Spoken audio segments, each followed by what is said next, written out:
Esse trabalho da equipe de transição, uma das preocupações é buscar maneiras de equilibrar as contas públicas. A prioridade é aprovar alguma mudança na Previdência ainda nesse ano, que não é fácil.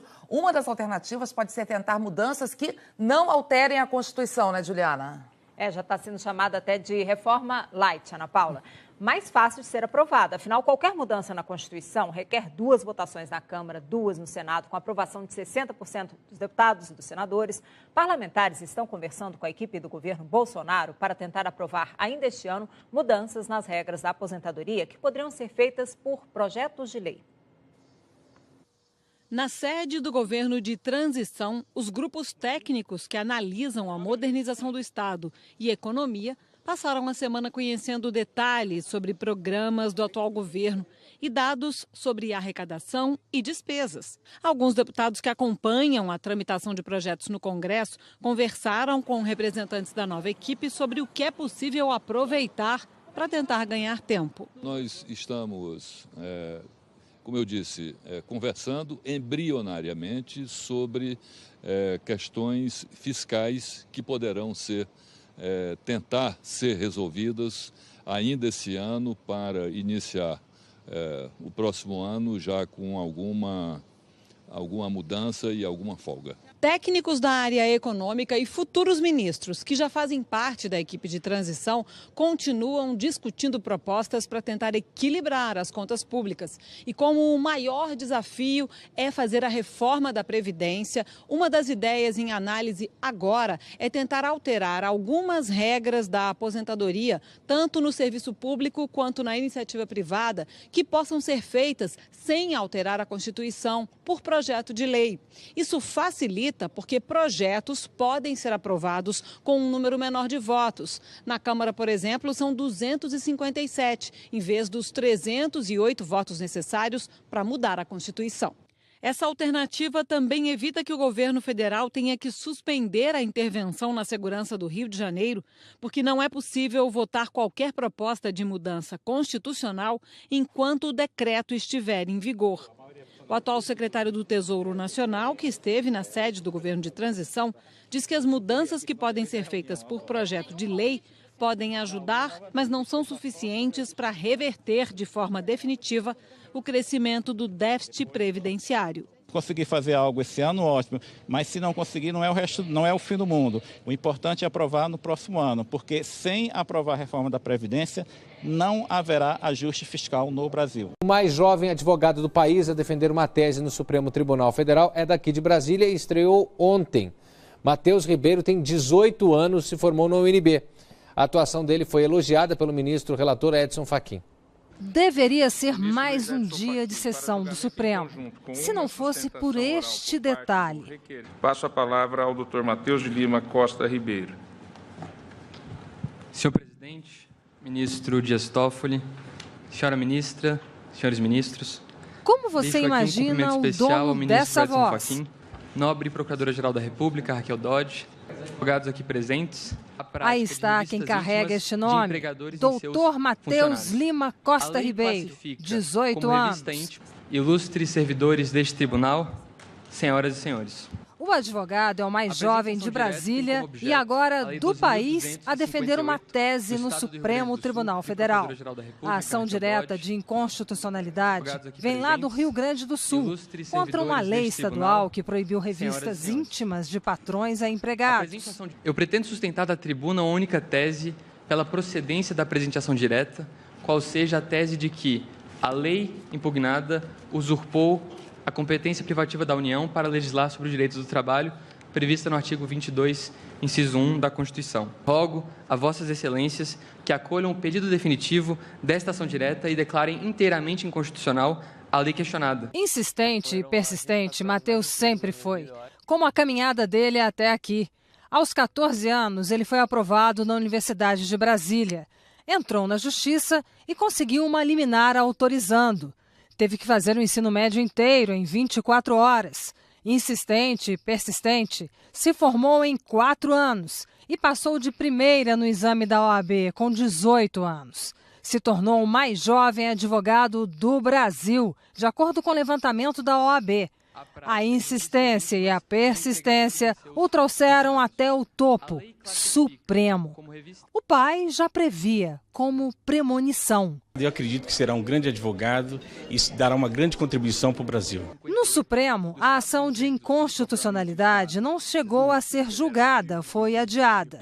Mas Matheus venceu. Nas palavras.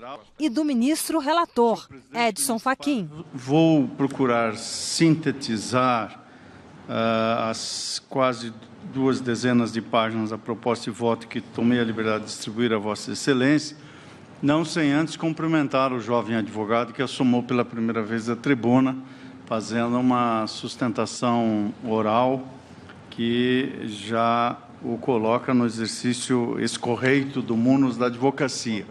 Portanto, o congratulo efusivamente. Nessa reportagem feita há 4 meses, o Matheus contou pra gente. A vocação, acredite, apareceu num castigo do pai, também advogado, aos 10 anos de idade. De brincadeira, não é que, pequenininho, ele fez o primeiro habeas corpus e ganhou a causa.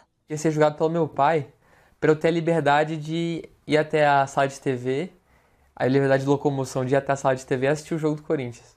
E esse habeas corpus foi deferido, graças a Deus, assisti o jogo, o Corinthians foi campeão.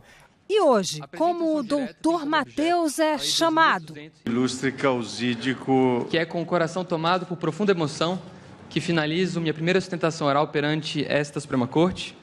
Para qualquer advogado, é uma honra poder falar no mais alto tribunal do país. Eu agradeço pela oportunidade, que é também para mim um desafio pessoal, já que eu faço ainda no início da minha trajetória advocatícia, aos 18 anos. Espetáculo, né?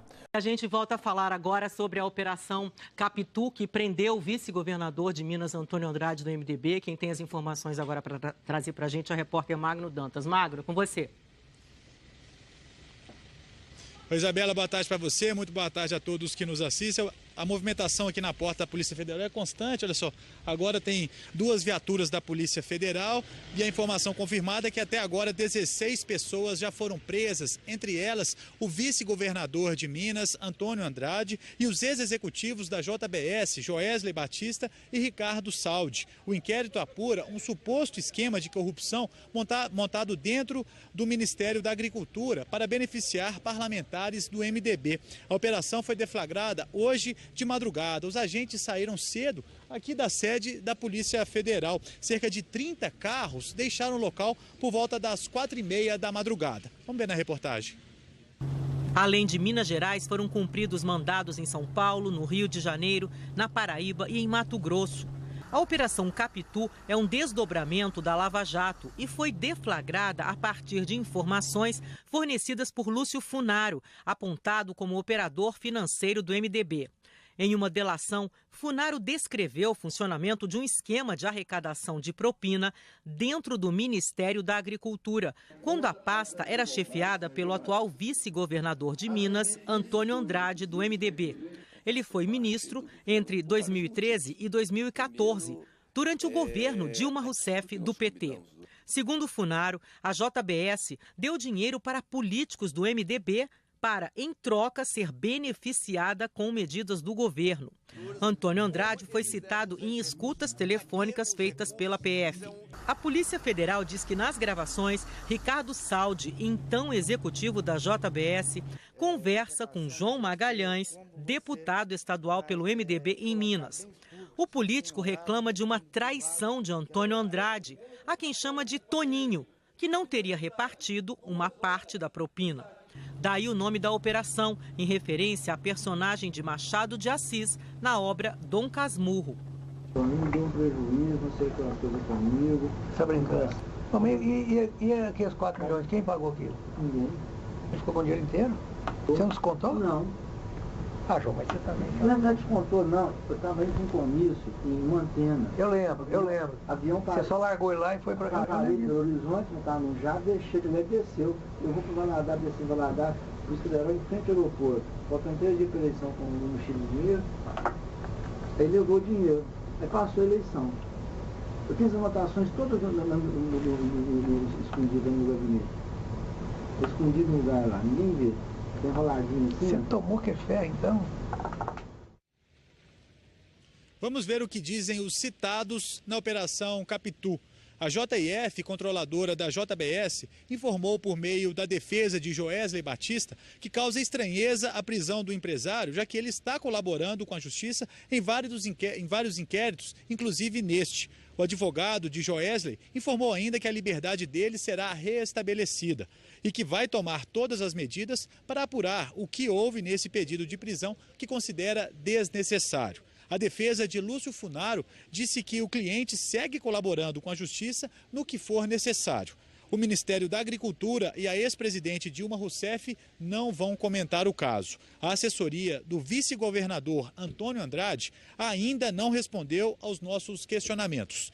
E nós não conseguimos falar com as defesas de Ricardo Saldi e João Magalhães. Ainda nessa edição, viu, Isabela? A gente volta com novas informações sobre esta operação e a posição dos outros envolvidos.